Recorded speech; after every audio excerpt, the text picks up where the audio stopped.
Welcome back to Block TV. This is Trader's Take, where we take a deep dive into the charts with our very own technical analyst, the fortune teller, and sometimes the fortune maker, Joe Saz. Joe, thanks for joining us. My pleasure. How's it going, Yona? It's going pretty good here. I see that you're all bundled up and it's snowy outside. Now, the weather might be cold, but how are the markets? Yeah, they're pretty cold too. I gotta say, this isn't looking too optimistic. An indicator that I've back tested quite a bit and become very comfortable with, even on small time scales, has just given me an indication to enter another short. So I think this is this could get a little dangerous. So I'm in short right now, and I'm probably riding it down to at least I would say somewhere in this wick space. This wick space is now up for grabs. So I would say probably in the high 7200s, mid 7100s. So it's looking kind of dark out there. We shifted, we had a short-term trend to the upside. Now we're on a short-term trend to the downside. But it's been broken. So let's see. I mean, it seems like we're taking some big steps down quickly. So obviously, I'm still in kind of quick trade mode, scalp mode. So I would say maybe this is looking like a bottom and in the beginning of a new trend. It's very possible, but I'm not ready to trade off of that yet. I'm gonna trust the indicator that I really found to be extremely accurate. So let's see. You keep on speaking about this indicator. You want to share with us what exactly is this indicator that you are putting so much faith into? Yeah, this is actually crazy. I have a lot of love for tone-based TD sequential, and I use it.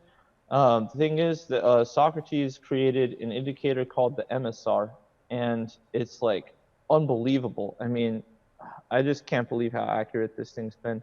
This thing caught you in like at some positions for $2,000 to $3,000 shorts. I mean, opening short up here at 75.60, closing at 74.35, 73.54 open. 73.31. So good scalping opportunities, and obviously there's tons of runs here where this thing was just like on fire. Do you know? Do you know what goes into exact? Do you know what markers exactly go into this indicator? I'm not 100% sure. I know I've been meaning to watch this full video on it, but I just haven't finished watching it. I just been consumed with all the stuff going on in the market. So anyways, it's like I'm not sure what it is, and I don't want to make the assumption that it's some EMAs and some sort of SAR combo, but it's extremely effective, and I think with a little bit of my my kind of sensitive touch for the day trading kind of feel, it's been really a successful indicator for me. Mm-hmm. And what is this? What is, according to this indicator, which seems to, you seem to have full faith in, what is the indicator showing or predicting for December? We just started December, last month of the year. What is it showing? That's one thing. I wanted to test this thing out on larger time scales like the daily, and the daily I don't really like too much, but let's see, it had you shorting from, 74.59 all the way to 51.70. So that's, you're making good money. I think a better time scale to test this thing out on for that kind of call would probably be like the 6 hour, and the 6 hour indicated that it's time to go short. So I would say that's probably a good indication that we have a ways to go, and I think this doesn't look like we would have any bullish crossover of any exponential moving averages if that's what's involved or anything like that. So I think this short is going to be intact for a little while, probably up until at least 7,500 or continues down. So I would say this short is already in the profit. You're already in the money. I would say ride it until the signals the close, and from the looks of things, again, I don't think it's going to happen until above 7,600. Or probably if at all, because this thing could just keep crashing down. So that's what I'm a little scared of. Mm-hmm. My favorite indicator right now happens to be the GUT, aka my gut. And my gut is telling me certain things. What is your gut telling you is going to be the movement, especially as the year closes? What is your view for the next month until New Year's? What's your feel for the market? If I had to guess, I would say we're going to make a lower low than 65.50 this month. But I also feel like I'm still trying to answer that question that I've been asking: are these the smart suckers selling, or are these the dumb suckers selling? And I haven't gotten a good feel for that answer yet. So if there's only one wave of sucker sellers, right, then I'm going to say December's going to hit a bottom and we're going to be, primed for a good move 5 to 6 months out and 4 to 5 months out from the halving. I just think that, once we hit a bottom, it's all up from there, right?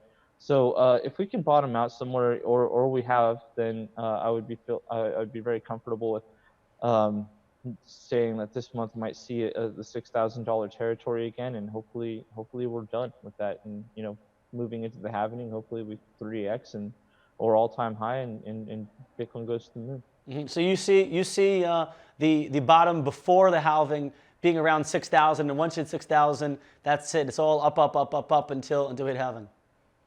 Yeah, we could definitely have a different halving than in the past. I'm willing to say the past halving, for example, was down 50% from the all-time high, and I think the previous might have been a bit lower, maybe a bit higher, but around 50%, right? So if we're not at trading where we are now, 7,200, if we go sideways even, and when we start to pump 3 to 4 months before the halving, which is historically what happens, I mean, it's going to be looking great. Price is going to be doing amazing. I don't really see any massive nukes on price in the near future. Even some sort of tether implosion, the supposed tulip trust. I don't really see anything nuking the price, but I'm actually we'll find out pretty soon. Early next year. Mm-hmm. I know that our very own Astor Westrup Evans, did a recent segment about the various whales that hold, a disproportionate amount of Bitcoin in their wallets.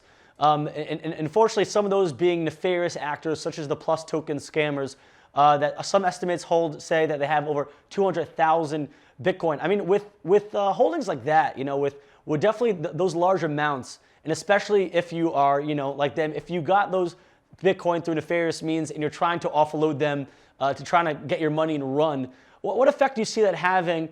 Some estimates say it could go on for the next 3 months to offload those. What effects do you see that having on the price of Bitcoin?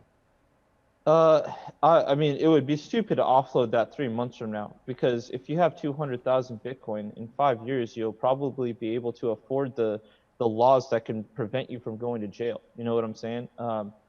So if these guys, let's assume that their goal is to exit immediately, they would probably have to do some sort of whirlpool work and basically coin joins in order to filter the coins and then offload them on exchanges or peer-to-peer, which would probably be safer for them. So I don't really know how quickly you can offload 200,000 Bitcoin and have an impact on the market. That would mean you'd have to be sending all kinds of Bitcoin through whirlpools and then send it to an exchange and then wash it, sell it for money, right? But alternatively, you could simply sell it to some dude in Russia, probably trying to buy 200,000 Bitcoin, some multimillionaire or something. You could sell at a premium. So maybe sell 50,000 packs to multiple buyers. I mean, I'm sure it's not hard to get rid of Bitcoin on the black market. Mm-hmm. So if it was to get offloaded on the black market, what I'm saying is it would have no market effect. Mm-hmm. Listen, if you want to, I'm willing to go halvesies with you and buy up all those Plus token Bitcoin. I think it could be a good investment for our future. Yeah, if they sell it at the right premium, one Bitcoin a piece, let's get them. All right, let's grab that. Okay, now moving away from Bitcoin, what other coins have struck your interest recently? As always, XRP strikes my interest because this and Litecoin, I think Litecoin's going to be the first to hit zero, but XRP is going to, but just not today, and not probably for the next couple of years. Now, we had that structure, right, the Dragonfly Doji formation, and what a beautiful structure it was. I mean, it was a great trade. We got in low, got out. If you would have gotten out when you started to see the 1 to 4 candle pullback fade, you would have made money at the very least. So I would say this was a good trade, but that's all it was. It seems to have lost steam, and now this wick space is up for grabs, which includes a lower low than the previous low. And so I think XRP can be going down. I think this is getting pretty dangerous, and not just for XRP, by the way. I think this is getting dangerous. The more we slump down in the markets, I think it's getting dangerous across the board. But for sure, we have XRP looking pretty like it's pretty likely to make a new low, and that's going to be a sub 20-cent XRP. You call that formation? Sorry, you call that formation a Dragonfly what? Dragonfly Doji. Dragonfly Doji. To me, it looks more like a middle finger to bag holders right there. I mean, it does have that shape, and maybe we should get that name going. All right, take us over to Litecoin. The big middle finger. Yeah, Yeah, that's actually. I'll have to work out that hand gesture a little bit. Anyways, let's see. Litecoin, yeah, experiencing all this reduction in hash. It actually doesn't look very different than XRP. And the only difference is this would have had a much bigger middle finger. But same thing, rounded out top and starting to create new lows. And I think Bitcoin's in kind of like the, Litecoin's in the equivalent of Bitcoin's probably low $4,000 range. So this is actually getting pretty ugly in my eyes. And it really puts new all-time lows, or let's say bear market lows.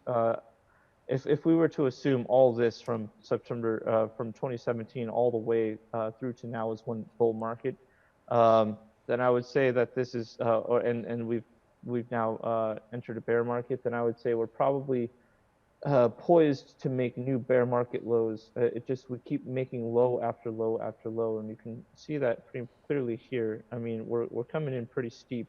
We are fanning out a little bit, finding some support. So I would say I'm not too worried, but I have a feeling this downtrend is just going to continue to play out, and we're probably going to fill some of the space down here. And it just depends on how the market reacts. Right now, keep in mind, Litecoin is filled with a ton of hodlers, not as violently supportive or fanatically supportive as XRP Ripple holders, but still hodlers nonetheless. As Charlie Lee told them to do. So I'm curious to see if that will have any impact on the market. If hodlers are going to sell, if traders are just trading this, because really I'm not seeing a great trading opportunity here.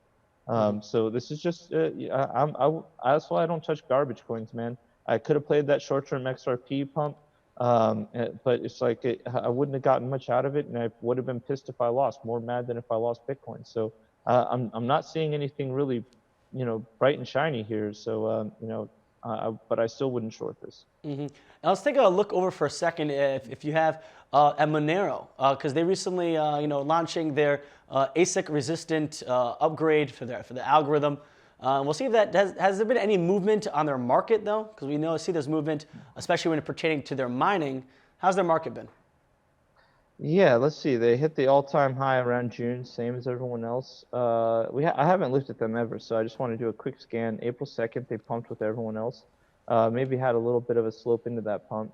All-time low. Let me just draw out a ray so I can see how close we are from it.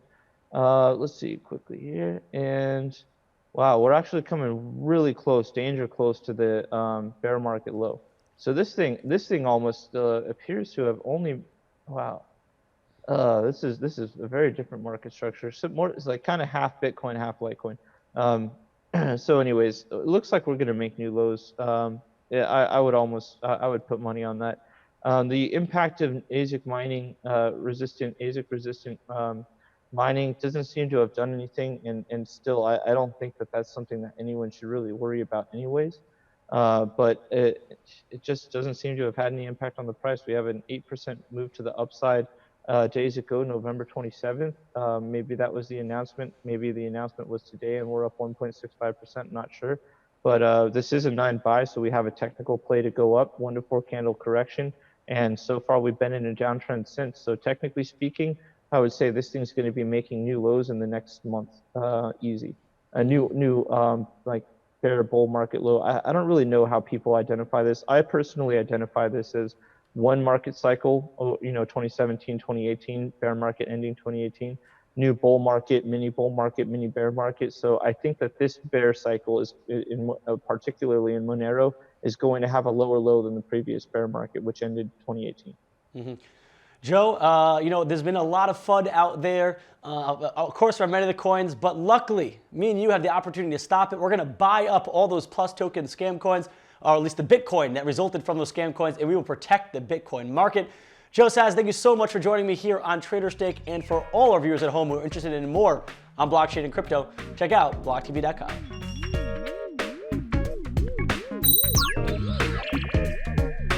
For For more news and updates, follow us on Twitter.